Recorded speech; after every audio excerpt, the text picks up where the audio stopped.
Hi there. Good afternoon, good evening, good day, good morning, whatever it might be. My name is Jake Query. That's the stoic and odd-looking Derek Schultz, and this is the incredibly creatively and appropriately named Query and Schultz program on ISC Sports Network. Derek, I think that the theme of today's show, this is episode what? What are we up to? 188. 188. So the theme of this show is kind of fitting of the chemistry of this show. You have me, positive, radiant, good-looking, effervescent. You have you, human rain cloud, always angry, scowling, biting lip a lot. And that's what, if you look at the Pacers season, you can either say, got swept, embarrassing, blew it, only got there because people were hurt. Blew it. Or you can say, optimism, ahead of schedule, young team, exciting, city captivated, Pacers Racers was fun. Let's move forward and take the next step. It's over. It's okay. Pacers are over. Race is over. It's over. Yeah, that's my feeling coming into this show. So I know contractually we're going to have to do a show. I'm prepared to do a show. I am not in the best mood right now. I had to take the race flag down. I'm down bad right now, Jake. It's over. I'm fighting with Knicks fans on Twitter. Really? Yeah. Do they know you are one? I know. Should I say something? Hey, I have Patrick Ewing figurines in my basement. Guys, leave me alone.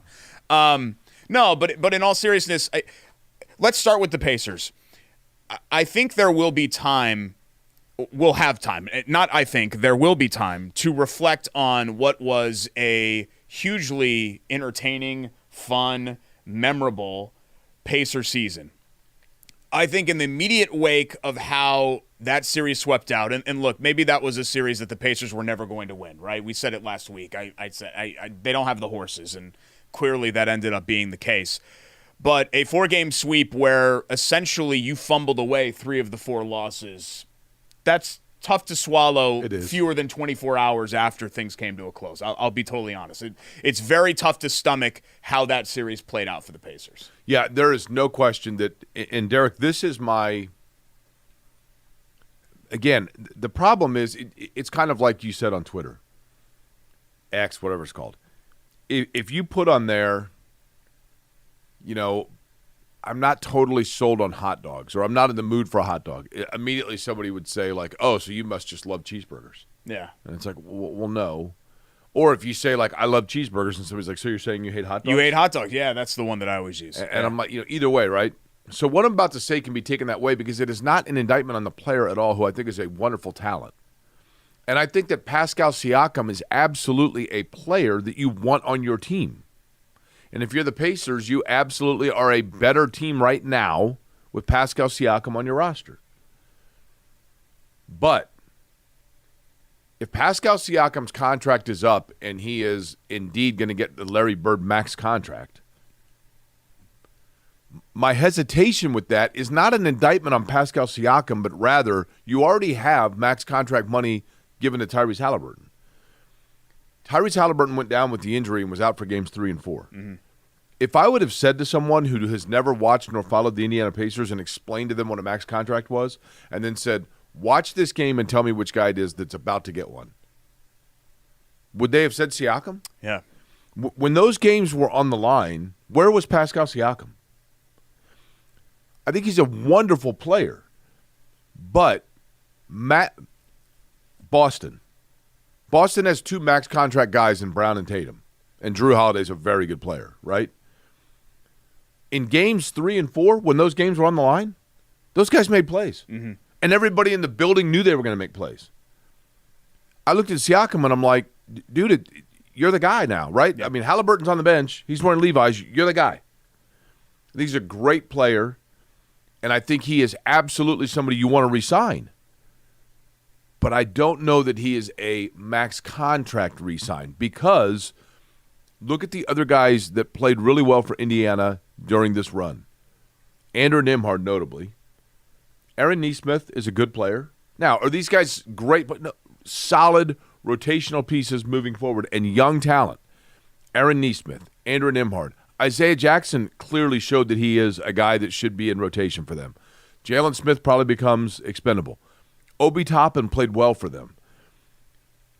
You have to be able to think ahead to figure out when those guys are up. Can you imagine if you re-sign Pascal Siakam to a max deal, you have 60% of your payroll now taken up in 2 guys, you literally give yourself a 2-year window because then you're going to lose every single auxiliary piece because Nembhard and all those guys, I don't know when exactly they're up, but they're going to get they're going to get snatched up elsewhere. Yeah, Miles Turner's in a contract here next year. Miles Turner's another one, yeah. It's a tough decision, and there are going to be lots of tough decisions. Tony East, who covers the team for Forbes and SI and a couple other places and does his podcast, he said it's the summer of hard decisions, and that's which is what you want, right? The Pacers are in a position where they're trying to contend, and you want to have to make hard decisions. It's a good problem to have too many good players.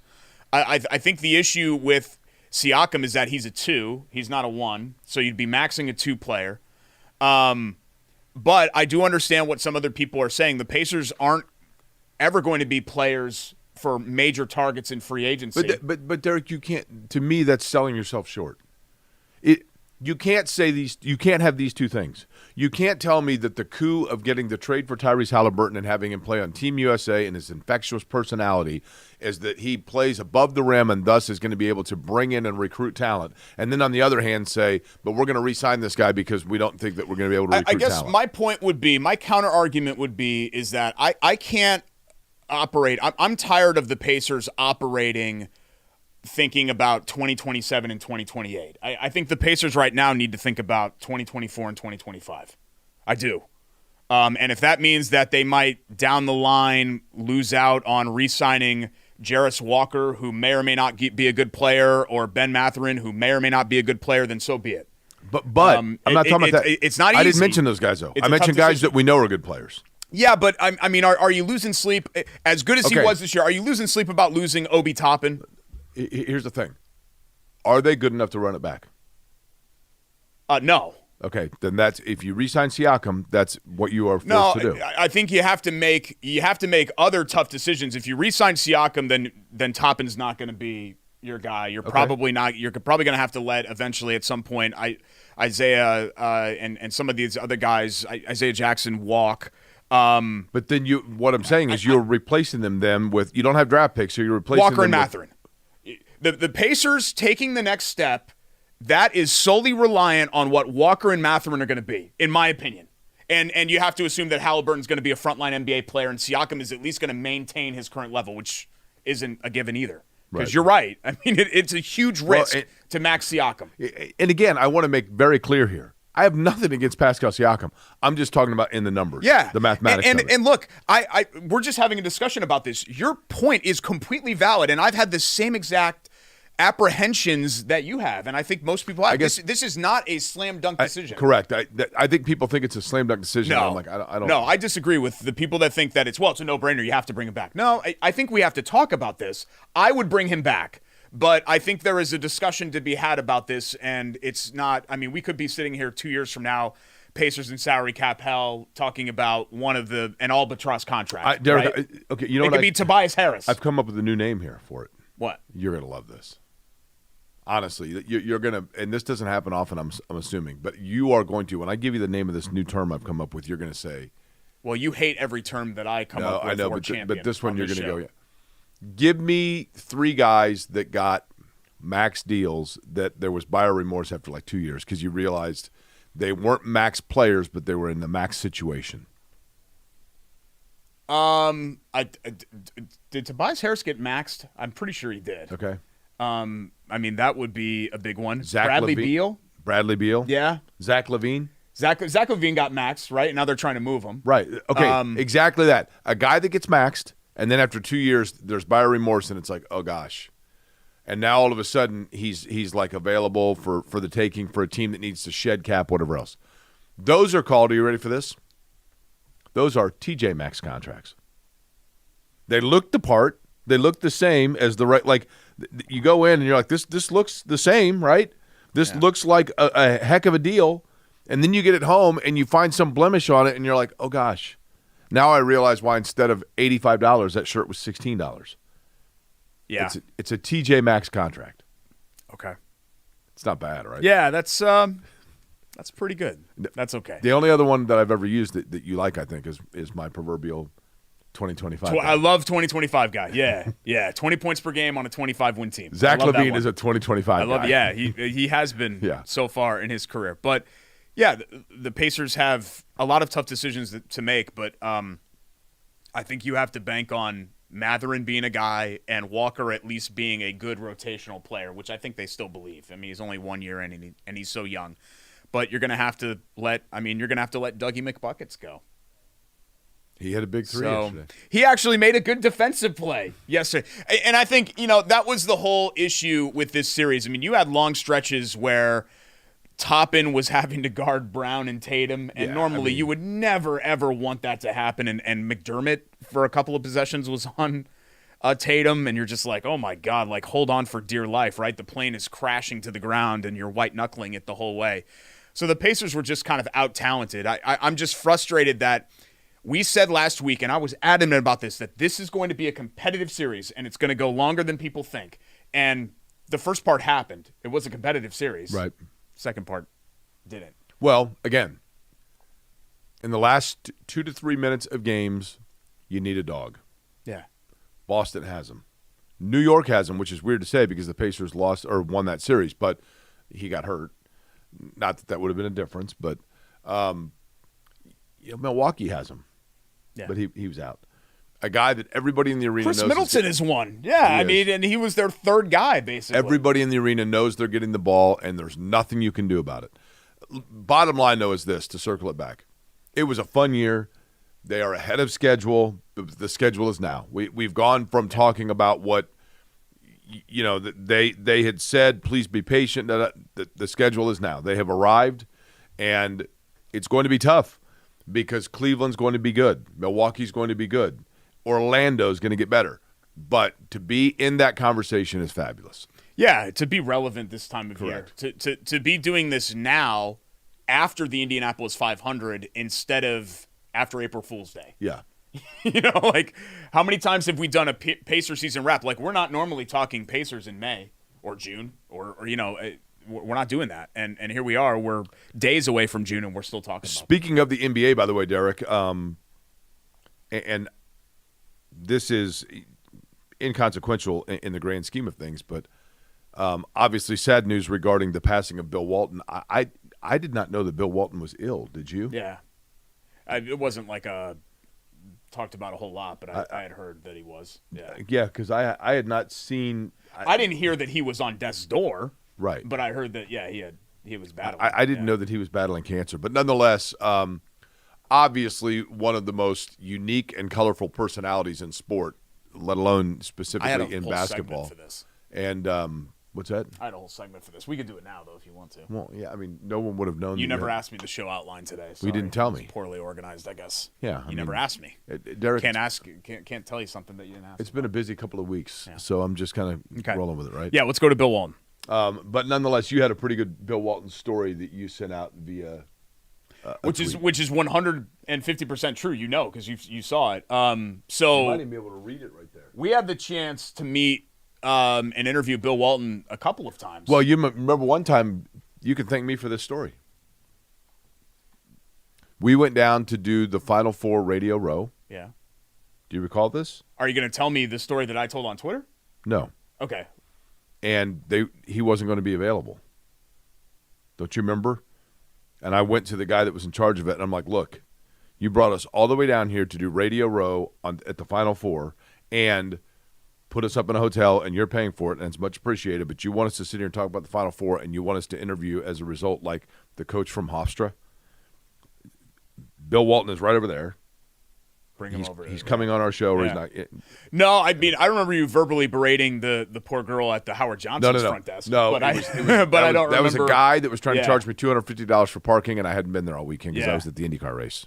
I was and we wanted a color TV. We had a black and white TV in our room. We wanted a color. You wanted to watch Small Wonder. Yep. Yeah. But, I don't remember the Bill. That sounds like something you would do, so I'm not. So that's how we got Bill Walton. So proceed with story. Well, we had him a couple of times, so it wasn't just – this was 2018 Correct. in San Antonio because I was wearing this shirt when I talked to Patrick Ewing, so that would have been the same day. But what Bill would do is that he couldn't possibly, even though we had talked to him multiple times and met him a few times, he couldn't possibly remember everybody's name. So what he would ask, he had a handler with him. I think it was Rich from Westwood One. Right. And what he would ask was that Rich tell him the names of the two hosts and the market they're from. So Bill would sit down. Remember, he wouldn't stand because he had bad feet and a bad back and everything. So they brought him this big stool, and that's what he's sitting on right there. So he'd sit on this custom-made Bill Walton 7-footer stool, and Rich would basically whisper over to him on his shoulder, okay, Jake, Derek, Indianapolis is what he said, right? And Bill would write it down on a piece of paper. And we did the interview with him, and I looked down at the piece of paper because he left it behind after our 20-minute conversation, and it said, Jake, Derek, Larry Bird. Didn't you keep it? That's how we remembered. Didn't you keep the paper? I don't know where it is. Yeah, it was on our scrap sheet. I actually think it's right there. That's what I said. I think it's right there on the sheet on the table. I can't tell with the flash of the camera and the white. But Jake, Derek, and Larry Bird. He loved Indiana because of John Wooden and because of Bird and just the time that he spent there. He may have been obviously, putting it on for us a little bit, right? Because that was Bill. He'd be put on for everybody. But, man, you talk about somebody who just loved life and loved people. And I'm not going to sit here and pretend like we were best friends with Bill Walton. We weren't. But in our interactions with him, I think the person that you saw on TV, it was genuine. My only story of Bill Walton is not even mine, really. I guess I don't think he'll have a problem with me saying his name. Rick Brinkers, who's a great dude. When I worked at the cigar store, Derek, 30 years ago, there was a guy who was a limo driver. Back when limos were really a big thing, right? You'd rent a limo for proms and things like that. And he was a limo driver. So a lot of times he would pick up clients or customers, take them to a dinner or a ball game or a concert, and then have like 2 hours to kill because he didn't have to go and, so he'd come in the cigar store and hang out until he had to go pick up his customer. So a lot of times when he would come in, I'd say like, hey, you driving anybody around famous tonight or anything fun? And it was usually, no, it's a prom or, whatever. Well, one time he came in and he said, yeah, you'll never guess what happened to me last week. And I said, what? And he said, and this was during the NBA. Wasn't Bill Walton on the NBA on NBC? Greg would probably. Oh, yeah. Steve Snapper Jones, and that was the crew, yeah. So it was during that, and he said, I had Bill Walton, and I had to take him to the airport. And he said, so he gets in my car, and he goes, and he was super friendly and nice and everything. And he said, I took him to the airport, and, it was $50 or whatever. And he said, literally, we get to the airport, and Bill Walton says, oh, my gosh, I packed my wallet. I don't know where my wallet is. It's in one of these suitcases, and I'm going to have to get it to show my ID to go through security and everything, but hang on. And Rick said, well, I've got another run or whatever, and so he couldn't find his wallet. So he says to Rick, well, give me your business card. And Rick's like, so I just assumed I'm eating this $50, and I live with the memory that I drove Bill Walton. Yeah, sure. So he says, give me your business card. So he does, and like 2 weeks later, the guy is telling me this story. He's like, and you'll never guess what came in the mail like yesterday or whatever. So a week later, he gets an envelope in the mail, and it's a note from Bill Walton that's like, I am so sorry. Please forgive me. Appreciate the understanding. And there were 5 $100 bills and a note that said, you're to call so-and-so at the Pacers with 2 tickets to the game of your choice. And he called the Pacers like, yeah, and he had front row on the court seats. Yeah. That's Really kind of dude he was, which is pretty cool, right? Yeah. There's a story that Mike Breen was on NBC broadcast and things like that, and his dad, I guess, was dealing with Parkinson's. And they were trying to get him to this he had served on some side of a ship, maybe it was a submarine that was docked in San Diego. It was like a historical museum or whatever, and they were going to San Diego, and he's like, hey, I'll ask Bill for hotel recommendations. And, I'm paraphrasing a little bit here, but Mike Breen calls up Bill Walton, and Bill's like, no, you're staying at my house or whatever. And he called ahead at the submarine, and they gave his dad, like, the grand tour of it and the whole deal. And, that's the kind of person that he was to all these people. I never heard anybody, there are people that criticize Bill Walton as a commentator, right? Because he'd go off on tangents and people would be like, hey, man, I'm trying to watch the game here. Like, tell me what's going on. But no one seemed to ever criticize Bill Walton, the man. Correct. I think that's right, yeah. An incredible life, an incredible era that he came up with. Those dynasty UCLA teams, and obviously all the turmoil that the country was going through at that time, and him protesting the Vietnam War and him and, being new age to the old school of John Wooden, and then into an NBA career that really kind of never was what it should have been because of the injuries. Correct. Right? I mean, he was a great player for a very short window. It's very impressive, though, that he, and you forget now, I mean, the famous play of Larry Bird stealing the ball, Bird stole the ball, he gets DJ, lays it in. And you see Bill Walton, like, incredulously, like, almost laughing, high-fiving everybody. People. But he was 34 years old at that time, 33. Yeah. And, no, 35 or, somewhere in there, mid-30s. And, at that point, his career was essentially over, but he won Sixth Man of the Year. I mean, here's a guy that was one of the greatest college, if not the greatest college basketball players of all time. His 1973 Final Four performance was the greatest probably of all time. And yet, he's willing to just be a sixth man and win a championship with the Celtics and defer to Larry Bird. And, it's pretty cool. Pretty cool. Absolutely. So rest in peace to Bill Walton, 71. He's younger than my dad. It's just – it's sad. Sad that he's gone now. And one of those guys that people in my generation, I wasn't old enough to remember Bill Walton as a player. I remember him as a broadcaster. Right. But while fully understanding his legacy as a player, obviously.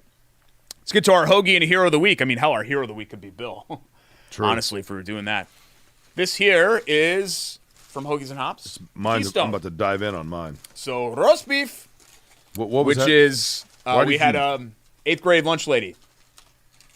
We had sandwiches, turkey, ham, or roast beef, and that's how she would always say it. So this was that's at what how we school? Do it. Madison Middle School, Trumbull, Connecticut. This is the Keystone, which is an elevated roast beef. So this is London broil. This is like top-end, delicious roast beef. Little horsey mayo on there, little Prove, little LTO. Right here for the Keystone. Lettuce, tomato, onion.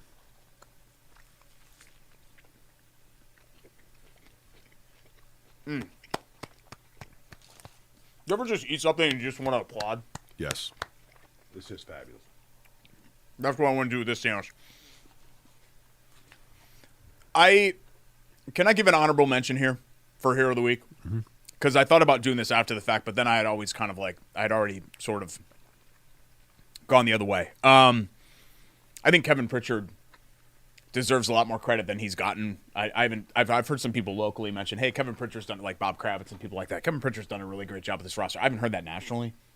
I haven't really heard people say, hey, kind of the architect of this thing. Like Brad Stevens got Executive of the Year. He inherited a lot of that team. Yeah, I just think, and Brad Stevens has done a tremendous job too. I just think Pritchard basically has done 2 rebuilds on the fly, and the first one kind of sort of worked out before the injuries hit, right?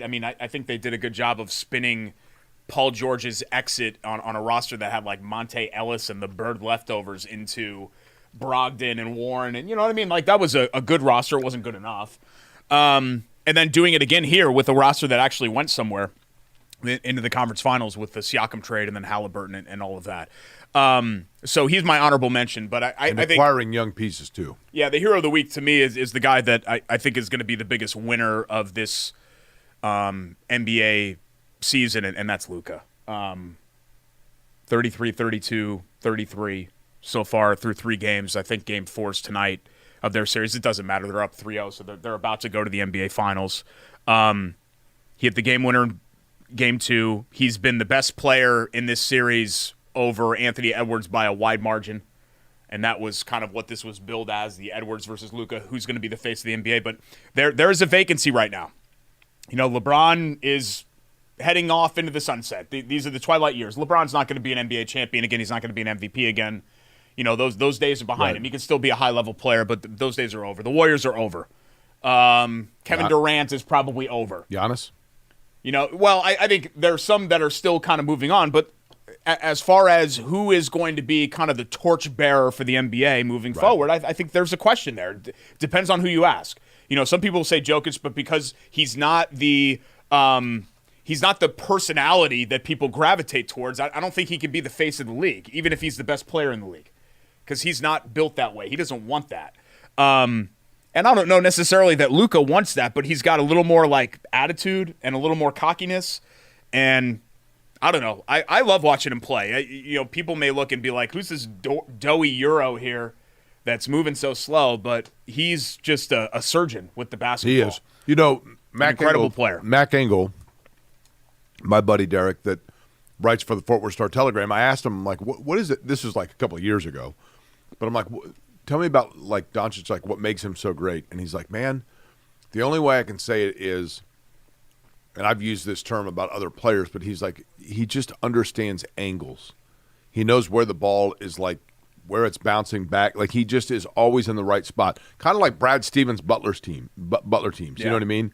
They knew like when the ball would carry him off, they were always in the right spot at the right time. And he's like, that's just how he is. He's just a smart player. He's not overly athletic. He doesn't excite you in that way, but he knows how to get himself open. He knows how to hit shots. He knows how to make plays. He knows how to make passes. Great player. No doubt. 100%. And by the way, what do we have here on the floral? Oh, so chili water brew of the week. So this is funny. I had my wife pick up because I was at the track. That's great. So I wasn't able to get the sandwiches for this week, and they're closed on Mondays. So I had Ashley pick it up, and she forgot that I forgot to tell her that I also had to pick up the new beers. So I stock it. These are from my personal stash. So I have a chili water personal stash at home, and these are two of my favorites. So the Luthier Lager, which is the Spruce Age Czech Lager, and the Floral, which is the tropical. It's almost like a tropical punch, like a Hawaiian punch, but it's got a THC Very boost light. in it. Very light. THC. So depending on what your how often you consume THC, you'll probably experience something different, maybe. But really, really good. Be sure to spray that everywhere. It's a celebration. You have a rip in your jeans, by the way. This is the look that people like. No, I don't think so. It looks ridiculous. Oh, just a good, clean. All their beers They are. just are clean, Crisp, crisp. right? Chili Water Tap Room, 42nd and Boulevard, right across the hall from Hoagies and Hops, where you can get the Keystone or any number of their delicious sandos plus catering. Hoagiesandhops.com. Great place in the summer. Grab a brew, grab a sando. Totally. Sit outside on the picnic tables. and If you're enjoy the great there weather. and you're having just a nice summer beer and sandwich, high odds that you're going to run into Darren King or Greg Pulley, right? Oh, yeah. They're there all the time. Speaking of Darren, his Christmas just passed, and that was the Indianapolis 500. I know that's Christmas for a lot of us. We're recapping a one of its kind day, right? I mean, It is that. It was one of the most unique Indianapolis 500s ever. I'll say that from experiencing that day when we return. It's Corey and Schultz here on the ISC Sports Network.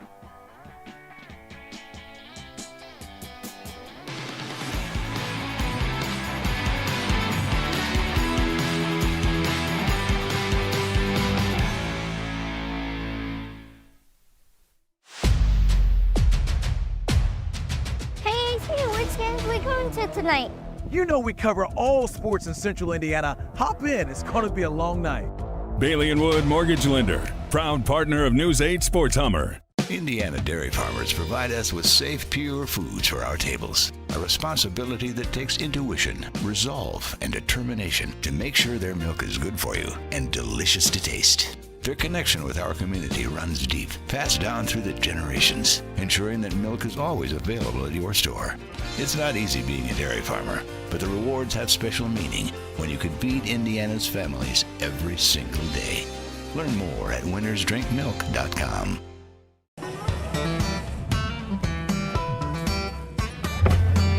Hey, AC, Nice snap. mortgages and a snap. Duh. Bailey and Wood, a lending hand for Wish TV Sports. Welcome back. Corey and Schultz presented by Bailey and Wood Financial Group here on the ISC Sports Network alongside Jay Corey. I'm Derek Schultz. Let's talk about Bailey and Wood Financial Group. 855-350-HOME for our friends at Bailey and Wood. BAWFG.com. 18 Indiana branch locations, whether you're looking to be pre-approved for your mortgage and your home buying, or you want to refi. I don't know, maybe you got in when the rates were 7.5. I haven't looked. I think they got back down into the 6s. It's not a great time to refi, probably. But still, if you want to do that, give our friends Mike Bailey and the rest of his fantastic team at Bailey and Wood Financial Group a call at 855-350-HOME. The They're logo's great. great. Oh, everything about them. All their swag is great. They got the Yetis. Their golf outing is a couple of months away, which is always a blast, one of the highlights of the year. And Mike's a great guy who's been a longtime supporter of ours and the show and has been the presenting sponsor now for the last 3 years. So we want you to support anybody that supports us here on this program, because everybody that we vouch for up here is truly great. The only thing that I vouch for sometimes on this show that is not truly great in real life is Jake. But everything else that we do on this show. Where have you ever vouched for me? Give me. I'd like to know. Give me a specific example of this vouch of which you speak. Well, this is a great example. So I very rarely cover events in person anymore, just with my wife's schedule. And since I'm not regular media, I have a different day job.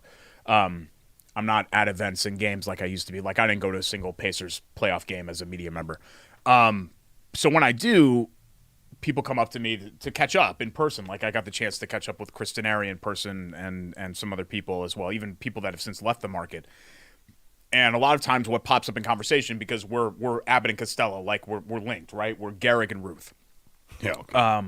You don't really talk about one without talking about the other. You come up in conversation. And a lot of times no one ever asked me about you. I can't believe Jake said this, or can you believe Jake did this to me? And I'll usually rush to your defense. Like, he doesn't mean it. He's just arrogant. You know what I mean? Like, stuff like that. Like, I'll defend you when it comes to So that. you're like Mark Ratner to Mike Damone? When they say, I say, hey, you just don't know Damone. And they say that a lot. Is that what you're telling me? Is that from Fast Times at Ridgewood, whatever? Or Fast Times at Ridgemont High, yes. Or Revenge of the Nerds? No, Fast Times at Ridgemont High. Cool. I know those are like the two movies that you ever cite. Those are the only two movies that apparently you've seen in your life, because those are the only two that you ever talk about. But no, I'll defend you when it comes to stuff like that. Well, thank you. Yeah, you're welcome. Even like out-of-market people, they come back in, and I catch up with them. I saw Taylor? a couple of people. Yeah, I didn't see Taylor because I missed. She was there Carb Day, right? Correct. I wasn't there. Carb Day was the one day, like, the entire month that I wasn't there. But I saw, like, Vanessa Richardson and a couple of old TV people that I remember that came back into town. Let's talk about the 500. Really just a wild day with the downpour happening, like, right when the race was around where the race was supposed to begin. And, Jake, I was legitimately worried that we were going to have some 110-lap nonsense that, no offense, because I think he's a talented driver, but somebody like Callum Eilot or something just played the raindrops the right way and ends up winning, right? Right. And I really didn't want that. And what's interesting is that after that downpour, that's a cool photo. and with all the forecast issues, we really had a spectacular, speedy window where it was like kind of partly cloudy and the sun was setting. It was a really picturesque background, I thought, for the finish of the race. It ended up turning into a beautiful day. Derek, here's what's weird to me about not weird, but what's cool to me about the Indy 500, okay? And I've made this point a few times, but I'll make it again here. Anybody that wants to know, anybody that says, like, is the Indy 500 really that cool? All I can say is, okay, you had a forecast that everyone knew was dicey, right? You had, and I don't know the attendance, but I'm going to go by what is reported. And I think it's safe to say that there were 350 to 355,000 people there. I mean, it was packed, right? No one left. That's the thing. And so they, at 11:15, they come out and say, okay, I know that we're 90 minutes from the start of this race, but we're going to need everybody to go ahead and just, like, hang out underneath the grandstands for 3 hours. And literally 350,000 people went, that's cool. Took selfies of and themselves. waited around in their ponchos for 3.5 to 4 hours in the rain. Yeah. I don't know where these people went. I don't know how they stayed dry. I mean, you and I were fortunate enough to be up in the media center, and you had on your cute little checkered flag shirt, which was slightly embarrassing. Thanks for looking professional. But like, thank you, Derek. I was eating complimentary chocolates and staying dry as a bone up in the media center. But I was wearing LIVIN, baby. You were wearing I forgot my change of clothes. Problem was I got really sweaty too because it was like a 70-minute bike ride because I didn't expect to have to detour all the way down to 16th on the bike. So I got sweaty because I was huffing it. So my shirt was stuck to my back, so I toweled off my back So when I got to the media center, I just took the towel and I just went like that on my back. And then I had deodorant. So I put on deodorant. And then I kind of washed my face real quick in the bathroom, splashed water on my face, and then I went up in the media center, and I don't think anybody could tell. Like, there's not really a smell from back sweat. So, yeah, I was a little bit embarrassed. There we go. Yeah, there's me and Eric Graves, Fox 59. Great dude. See? Another professional media center person. Rocking the overalls. Pretty cool. I was dressed professionally. Two handsome guys. And then there was you. But regardless, I get that you can't do this because it was due to the early start time that you had the flexibility to wait out the rain. Yeah. But there is part of me that was like, gosh, and it was a challenge after the race with people leaving in the dark and traffic and everything else. Everyone was trying to – no one was hanging out. Everybody was trying to get the heck out. Yeah. Yeah. And so there were challenges there. But it did make me wonder, like, gosh, do they flirt with a later start time now? I mean, it did a good TV number, which is great. It was gorgeous. And it was a great race. I mean, Yeah. it came down to it. There's just nothing like it. And Derek, I will freely admit, I get disheartened every year because I love it so much, and I look forward to, it's May and everything else. And in reality, because we think of the golden years, the whole month of May and practice every single day, and life has changed, and racing has changed. And I think for the vast majority of people in Indianapolis, it is Carb Day and Race Day. Mm-hmm. That's the Fast Friday and the first day of practice and even qualifying. I don't know how many people are interested still in that.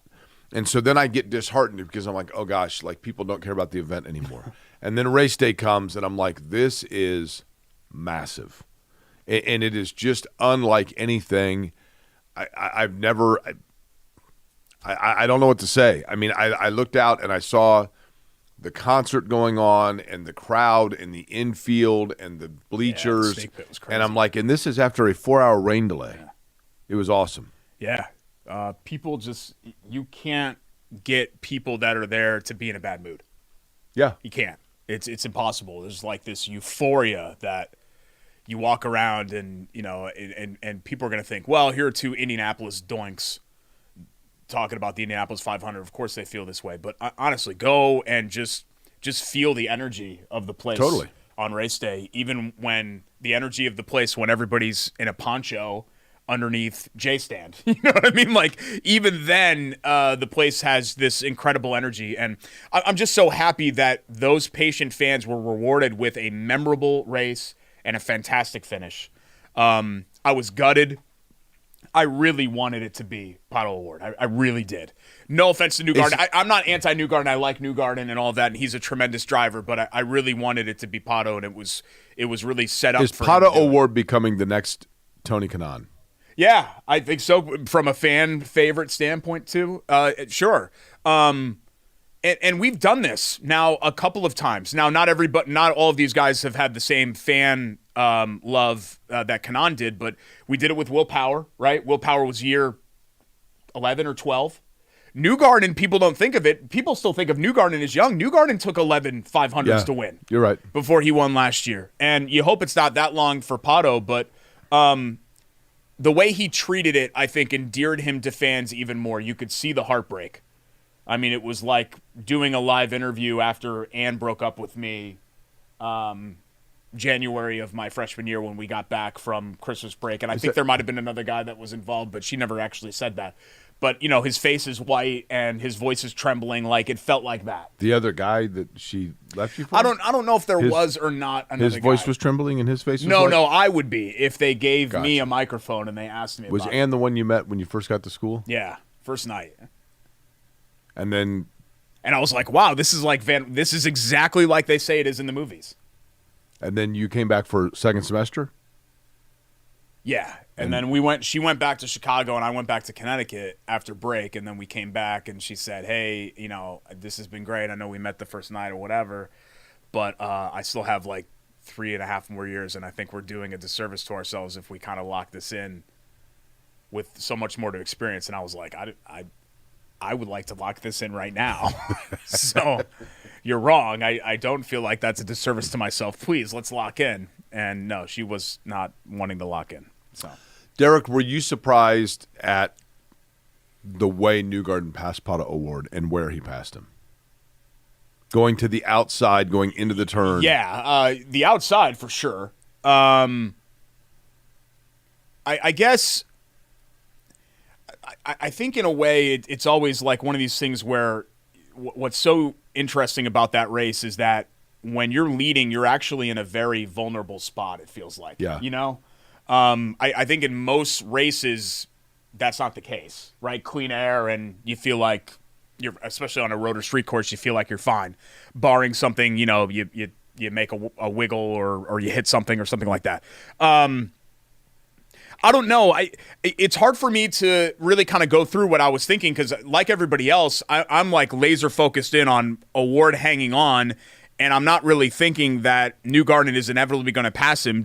I just knew that another charge was going to come, and even after he survived the first two corners, I knew that a charge was going to come. But when it came, it just came. I mean, he just rocketed through there. But he's an incredible driver and is now adding to his legacy as one of the greats to run this race. By winning back to 6 drivers ever, right, that have won back to back. Yeah, I mean, pretty incredible move. Listen, to put it simply for people, it would be like if you're on the interstate and there's a semi next to you and you know that the right lane is merging and you go over to make the pass and the air gets really windy and you see that merging coming and you're looking to your left and you know, gosh, I can't back out of this now. I got to go for this. Yeah. And that's what he did in turn 3. He told me that once the opening was there, he said, I knew I was committed to making the move. I could not back out. It was then or not. And I knew that Pato had his speed was on the south end of the speedway, and he lost a little bit once we headed north off of turn 2, so I knew that was my chance, and he went for it. It's interesting what these guys know.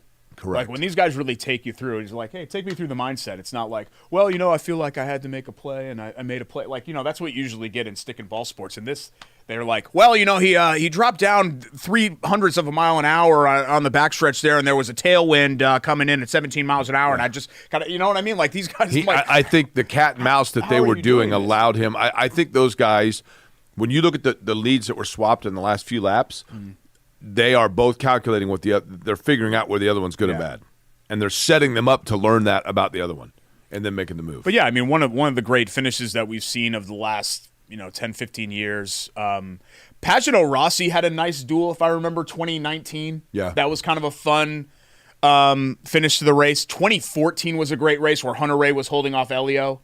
But it's in that category of the ones that you remember. But I think largely the day went as we expected. The Penske and Arrow McLaren cars were the class of the field. Yep. Which we knew was going to happen. People say, well, what about Dixon?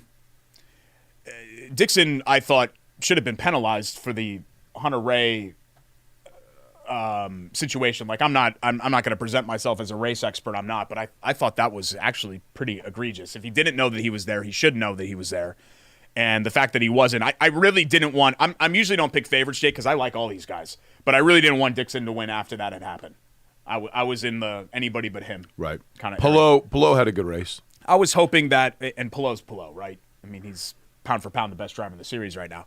I was hoping that Rossi was going to make a real charge. He had a great race. He did. He had a great race, but he never really kind of made a charge at it. So, Derek, we do this every year.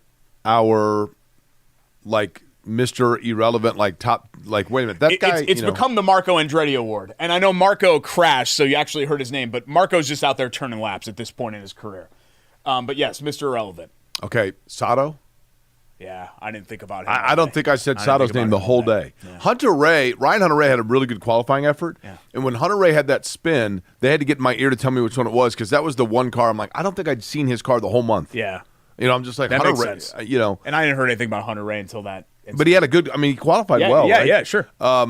But this isn't a knock on these drivers. Correct. Sato's a two-time champ, for God's sake. It's the guys that just had in the case of Sato and in the case of the next one I'm about to say. A quiet day. Romain Grosjean. He turned that was mine. Clean laps.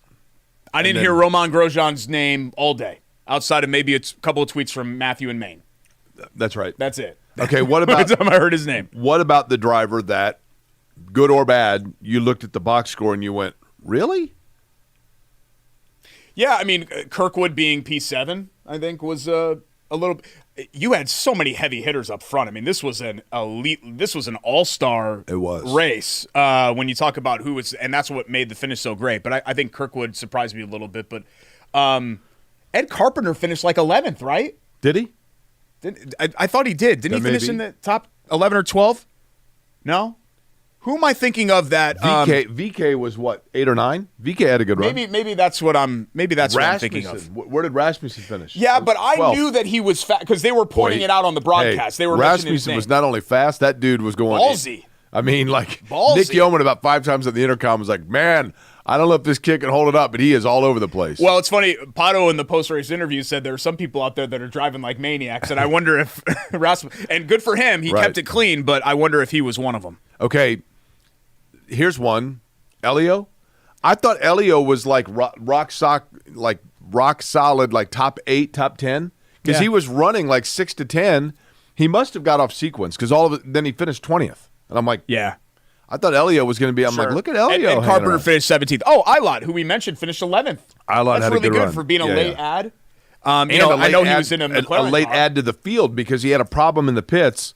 And then had to come roaring back to get to the back of the field. That's how he got slightly collected in that first lap accident. Yeah. And then he just had to pick his way through. And Callum Ilott, by the way, and this is very inside baseball, but Callum Ilott had a problem in his car where he couldn't move the weight jacker.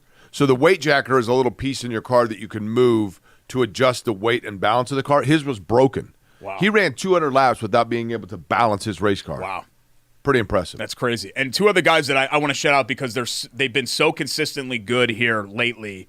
Santino Ferrucci, another top 10. I mean, this dude just he's fast and relevant every month of May. And how about Connor Daly, another top 10? He said he was fast. Hey, Connor Daly and Stingray Robb are two guys that I thought did a heck of a job because they off pit sequenced themselves towards the front, but once they were up there, both of them did a heck of a job of staying up there and using strategy to stay in the mix. And Stingray Robb leading laps was not a slouch, right? No. I mean, he did a really good job, and so did Connor Daly.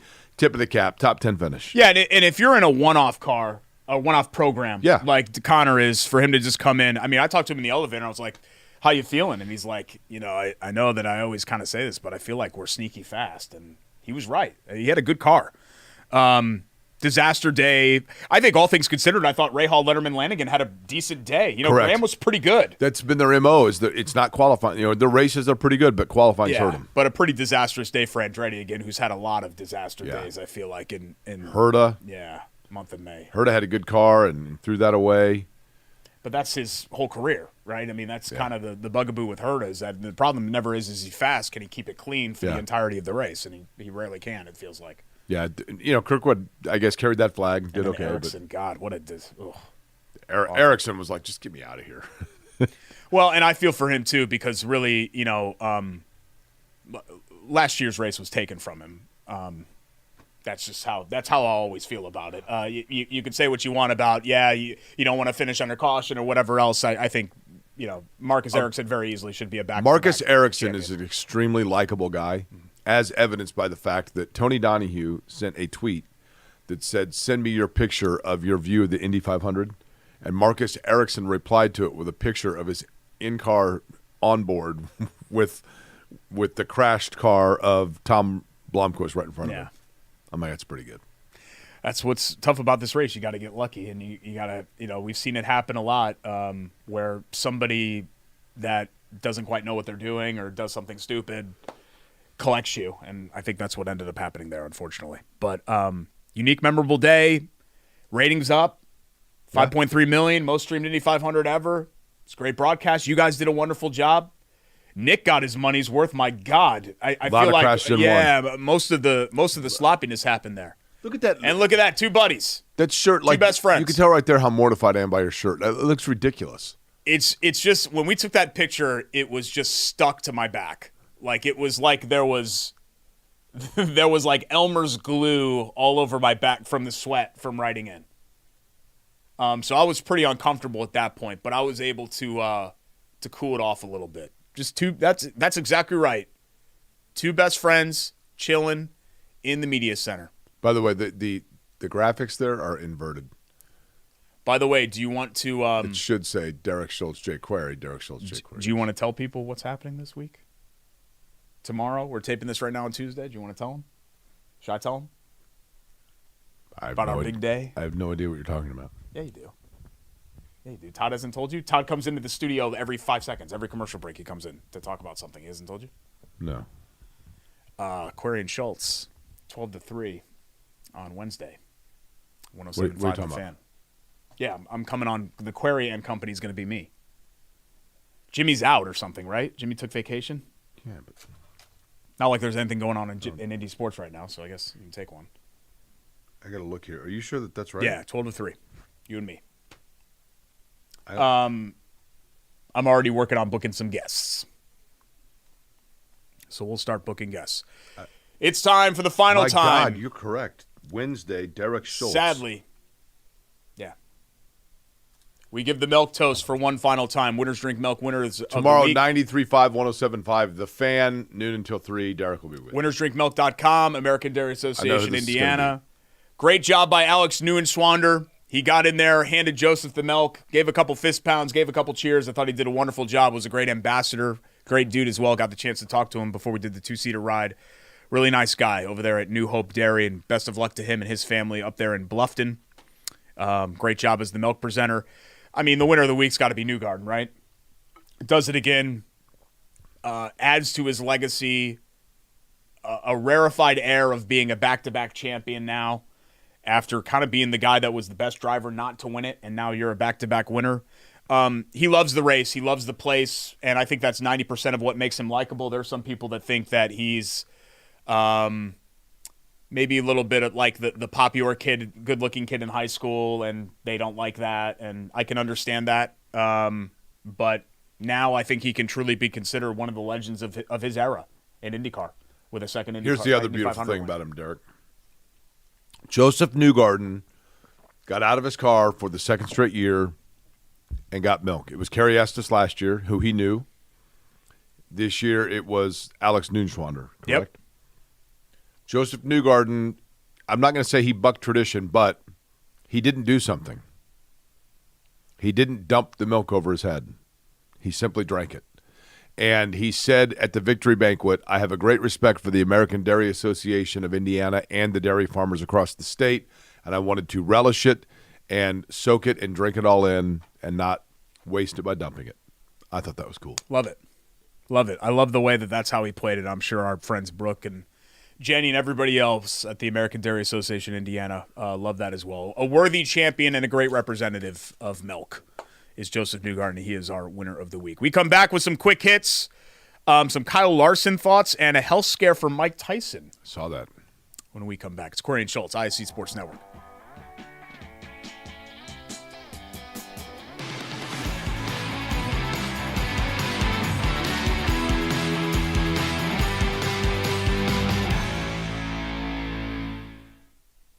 At an Indiana dairy farm, long workdays stretch into more labor after sunset. A newborn calf needs watching. Barn needs cleaning. Tractor needs some handiwork for tomorrow's tasks. Just like in your own home, the day's chores are never done until the family beds down for the night. Dairy farmers and their families share the same dream with all of us, that what we all do is worthwhile. Bringing to market pure, safe, and healthy dairy foods is what they do, from Indiana's dairy families to ours every single day. Learn more at winnersdrinkmilk.com. We're back. Bailey and Wood presents Corey and Schultz, ISC Sports Network. Thanks so much for joining us. Hope you had a great race weekend, Memorial Day weekend. I don't know about you, Jake. My Memorial Day is always just like my steps tracker is like 52. Yeah. You took 52 steps today. Like I don't do anything. And I know you're probably especially exhausted. I mean, that was a long day. It was a long day. It was a long couple of weeks. It was a lot. Rake did 14 hours of post-race coverage. So they were on the air on the network until 5 a.m. this morning. Yeah. So it was long. It wasn't that long, but it felt like that long, I'm sure, for Rake and the rest of his crew. And I know that our friends in TV, my God, were taking pictures of the pagoda at 12:30 a.m. And long day for our friends over at the track too, Doug Bowles and the rest of the team. They always do such a tremendous job. And it's sad. It's just profoundly sad when you get home that evening, and I guess it was that night, and realize that it's 364 more days. But I enjoyed it. This was a great month of May. It was awesome. Had a lot of fun. Kyle Larson leaves the door open for coming back for a month of May again. It was just to say that it was a bad luck or hard luck day for Kyle Larson, I think would be doing it a disservice. I mean, it was really kind of a disaster. First off, you have the weather delay in Indy. Then you have the speeding penalty when you get on there. I mean, he had a competitive car. And then you get to Charlotte, and that gets red flagged.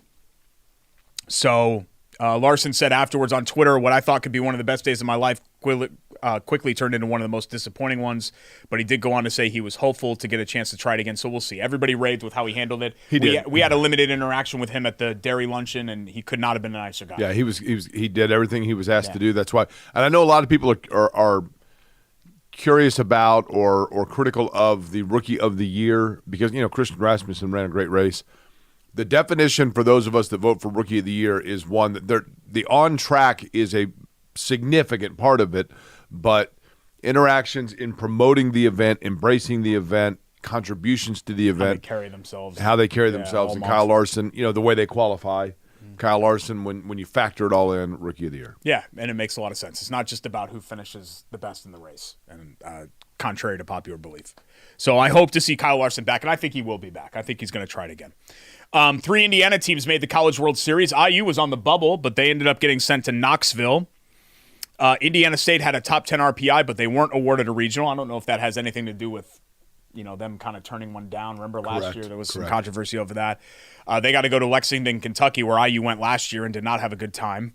And then congratulations to Evansville. UE won the Valley's auto bid. They're going to Greenville, South Carolina.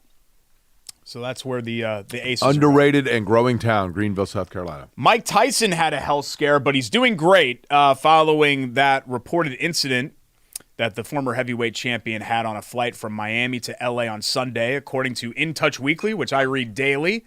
Tyson, who is scheduled to face Jake Paul. Why would you read it daily if it just comes out weekly? In a boxing match? It's just called Weekly. Okay. Actually, they have updates every day on their website, intouch.com. Be very careful when you type that in to the web bar. It's kind of like whenever my kid needs something from Dick's Sporting Goods, you have to be very specific what you want. You can't just write like boy clothes Dick's. You know what I mean? You have to be baseball pants, Dick's Sporting Goods. Search.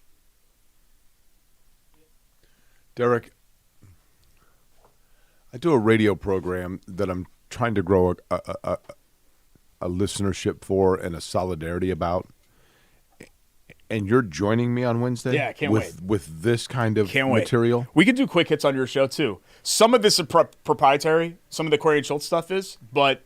Can we keep those kinds of if the fan wants to pay me a fee, then we can... Can we keep those comments and observations out of this? Tyson's representative said Mr. Tyson's doing great. He became nauseous and dizzy due to an ulcer flare-up 30 minutes before landing, but he's appreciative of the medical staff that were there to help him. There were rumors that the flight was delayed because of that, but apparently his people say Do you know what not Tyson had to say about it? What? My stomach hurts. That's a little sophomoric to make fun of his voice. I don't know. I don't know if that's appropriate, making fun of somebody's voice on the show. It's a little beneath us, I feel like, on this program. So what does this mean for his fight with that YouTube fella? Yeah, I don't know. I think he's going to destroy that guy. But Think so? I have no idea. Yeah. We come back, final segment. We got to do Love That Play. Okay. We got to do Chateau Kitchen's Bot or Bowl Bleep, and we're going to do both when we return. Final time. Corey and Schultz, ISC Sports Network. Don't go anywhere. My stomach hurts.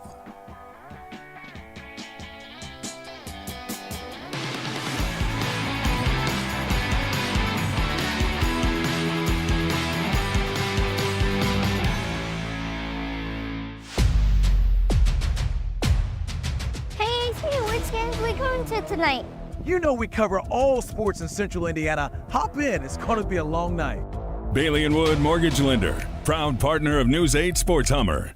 At an Indiana dairy farm, long workdays stretch into more labor after sunset. A newborn calf needs watching, barn needs cleaning, tractor needs some handiwork for tomorrow's tasks. Just like in your own home, the day's chores are never done until the family beds down for the night. Dairy farmers and their families share the same dream with all of us, that what we all do is worthwhile. Bringing to market pure, safe, and healthy dairy foods is what they do, from Indiana's dairy families to ours every single day. Learn more at winnersdrinkmilk.com. Hey, AC! Nice snap. Mortgage is a snap! Duh! Bailey and Wood, a lending hand for Wish TV Sports. Back for a final time. Corey Schultz presented by Bailey and Wood Financial Group. Keep looking at your watch. Is there something going on? No. Why do you keep looking at your watch? I'm just trying to make sure that we're on time. Okay. That's all that I'm trying to do. It's an interesting week because, even this morning I woke up and I was like, I need to put on like a light jacket. It's a little chilly, and you're not used to having that usually post-Memorial Day. So maybe there are some of you that are still kind of running your heat sometimes and then running the AC sometimes. We're still sort of in that window this time of year, even though that's rapidly closing. Give our friends at Love Heating and Cooling a call if your unit needs to be serviced. 353-2141. Need to go over to Dick's Sporting Goods and then get your unit serviced from friends at Love. Love-HVAC.com. Is it too late for me to ask the folks at who booked you for tomorrow? Sorry. Am I going to have a job on Thursday? You're right. Let's get that in post. All right. 3, 2, 1. So if your unit's not blowing... Oh, my God. Can we just... I'm trying to think about this. I want to apologize to Greg Rakestraw at ISC Sports Network. I want to apologize to whoever at the Fan decided it was a good idea to put this Dog and Pony show together for a day on Wednesday. And I notably want to apologize to Chris and John Love. I've known them my whole life, and they're like brothers to me. And Phil Love, their dad, it has been great. He took us in airplanes for a birthday party when we were like 10. And not only are they professional, they would be mortified to know the sophomoric level of these jokes that Derek's coming up with regarding blowing units and whatever else. I don't even know. Derek, I don't even know.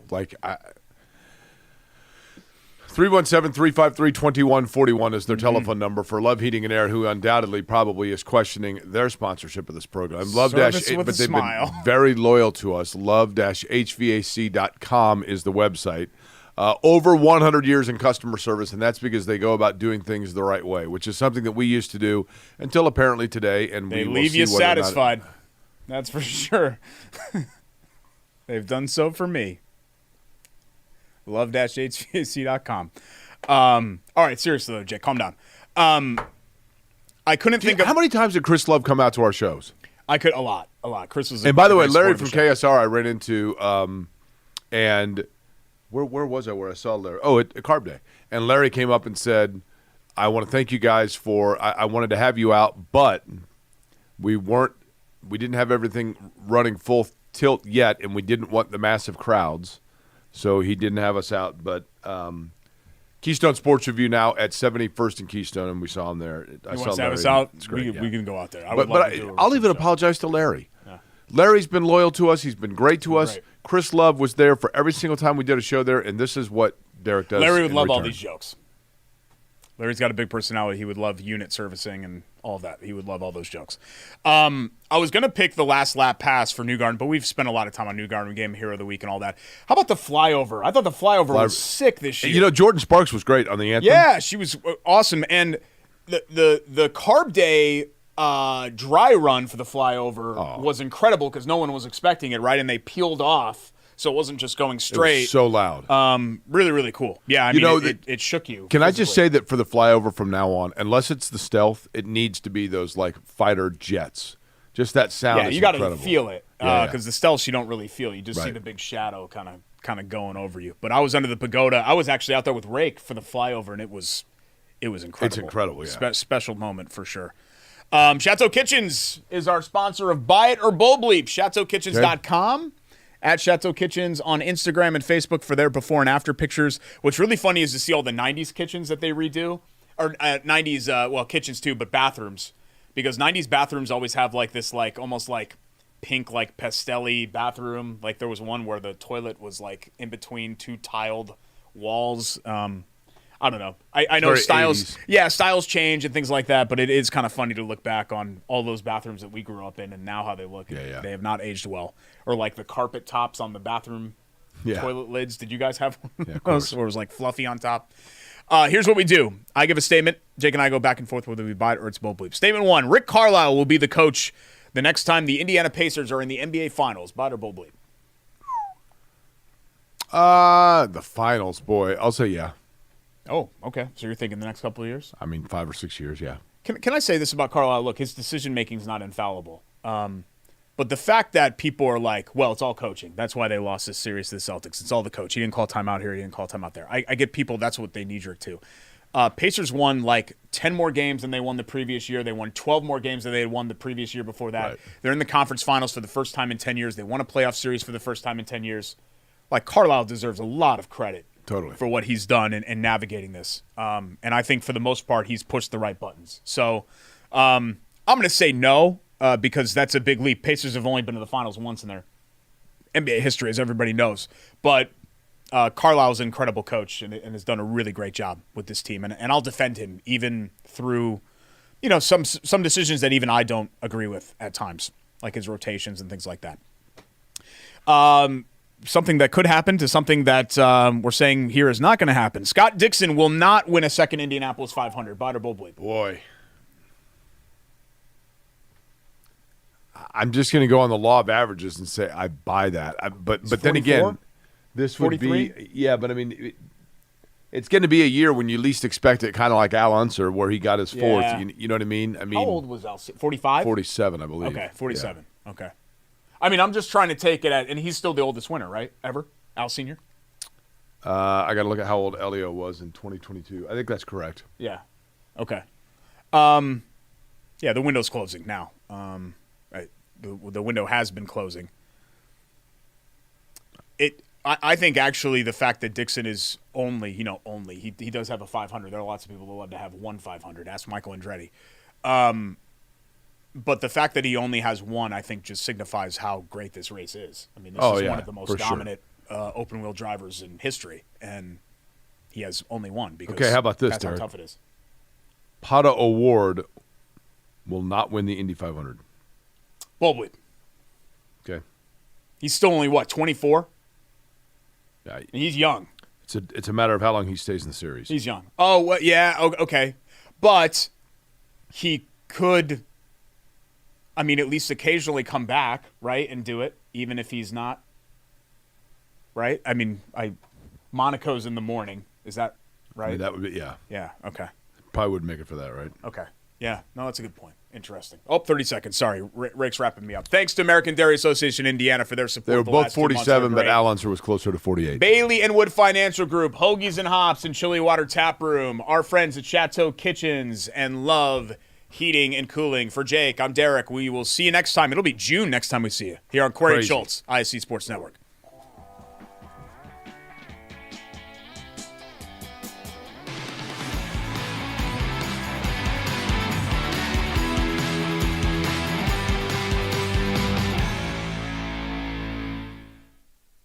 At an Indiana dairy farm, long workdays stretch into more labor after sunset. A newborn calf needs watching.